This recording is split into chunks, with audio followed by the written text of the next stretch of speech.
Hello guys, welcome to clinical doctor.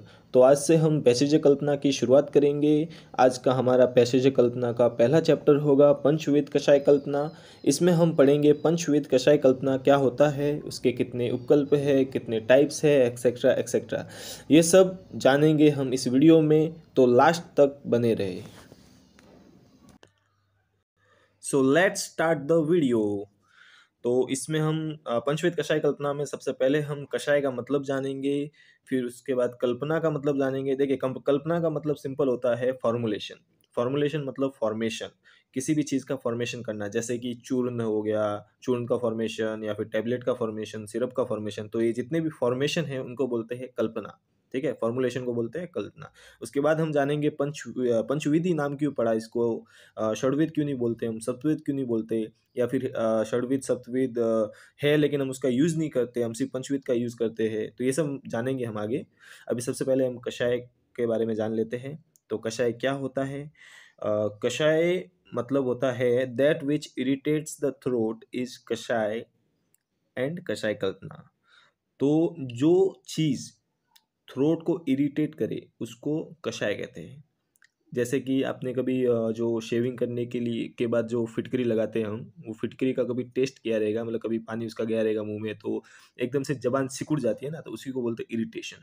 ठीक है, वो इरिटेशन होता है, उसका कषाय टेस्ट होता है। तो कषाय मतलब क्या होता है? That which irritate the throat is कषाय। अभी हम इसका एक और डेफिनेशन है, that which prevent the body from destruction is कषाय कल्पना।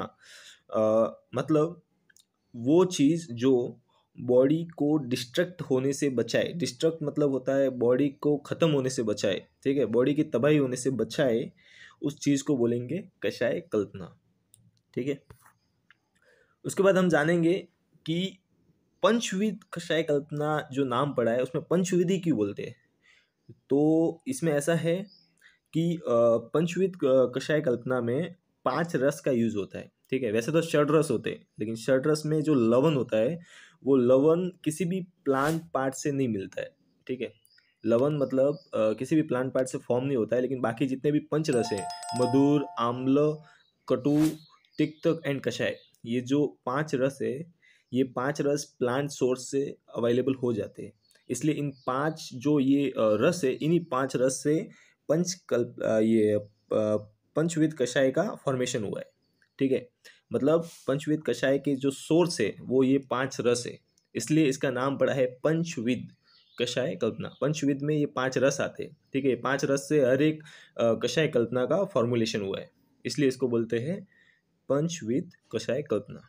ठीक है, तो अभी हम पढ़ते हैं पंचविध कषाय कल्पना। कैसा है कि पुराने ज़माने में बहुत सारे ऐसे ऑथर्स हुआ करते थे, जैसे चरक हो गए, फिर अष्टांग संग्रह, ये अपने वाग्भट हो गए, फिर ऐसे अलग अलग ऑथर्स हुआ करते थे। तो उन्होंने अपनी अपनी अकॉर्डिंगली अपने अपने तरीके से पंचविध कषाय कल्पना का ये दिया था, डेफिनेशन दिया था, थ्योरी दिया था।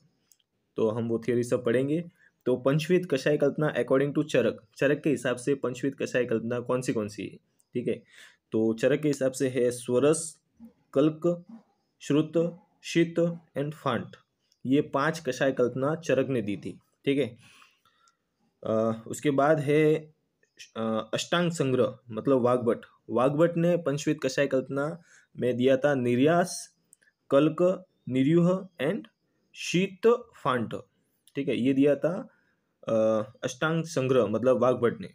उसके बाद अकॉर्डिंग टू अष्टांग हृदयाम, ठीक है, ये भी वाग्भट का ही है।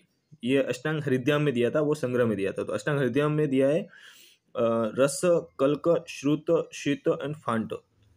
ठीक है, ये दिया था अष्टांग हृदयाम में। उसके बाद है पंचविध कषाय कल्पना अकॉर्डिंग टू श्रृंगधारा। श्रृंगधारा के हिसाब से पंचविध कषाय कल्पना दी गई है स्वरस, कल्क, क्वात, हीम एंड फांट।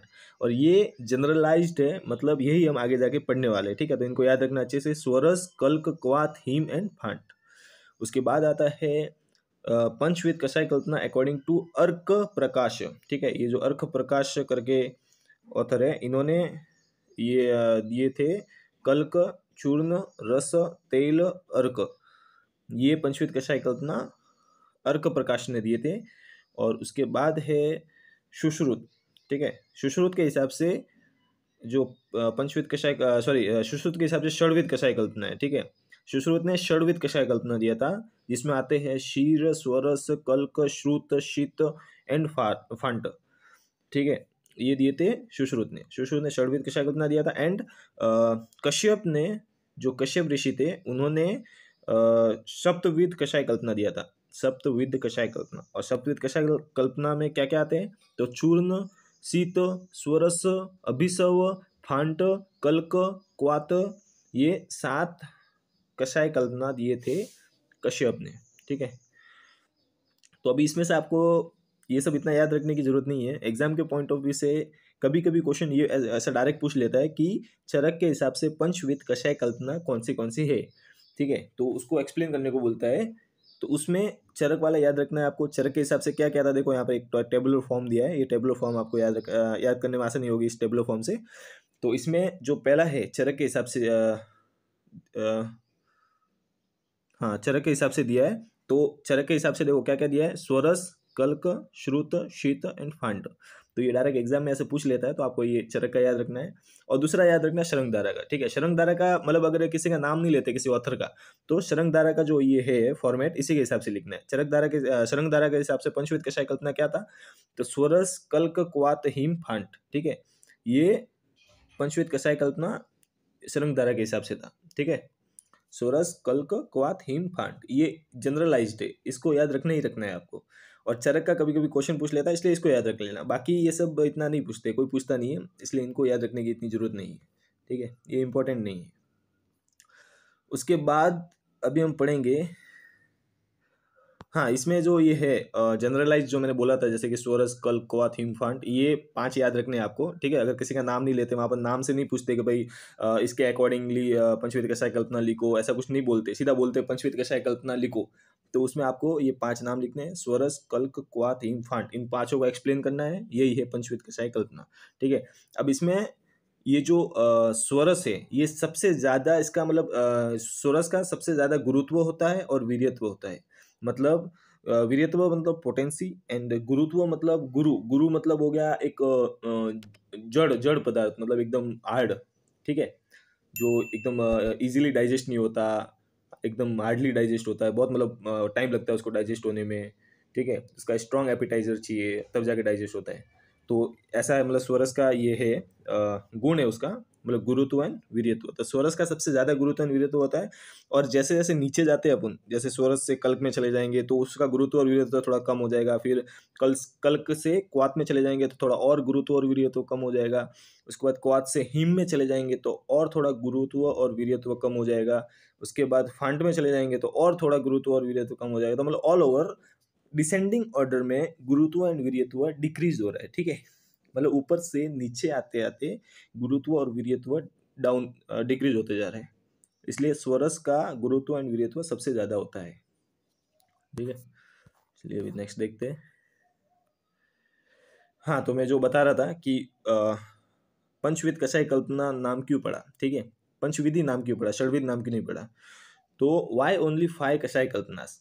तो इसमें जो मैंने बताया था कि this doubt can be clarified that taking into consideration the number of kashaya योनिज available as per the reference. तो कैसा है कि कभी कभी क्वेश्चन ऐसा भी आ जाता है कि पंच कषाय योनिज लिखो, ठीक है।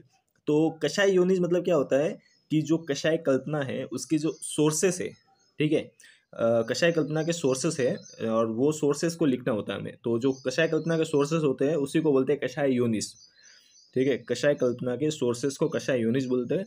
और जो कषाय कल्पना है वो बनी है पंच रस से, ठीक है, 5 रसों से बनी है कषाय कल्पना। इसलिए उनका जो कषाय कल्पना का जो सोर्स है वो है ये 5 रस, ठीक है।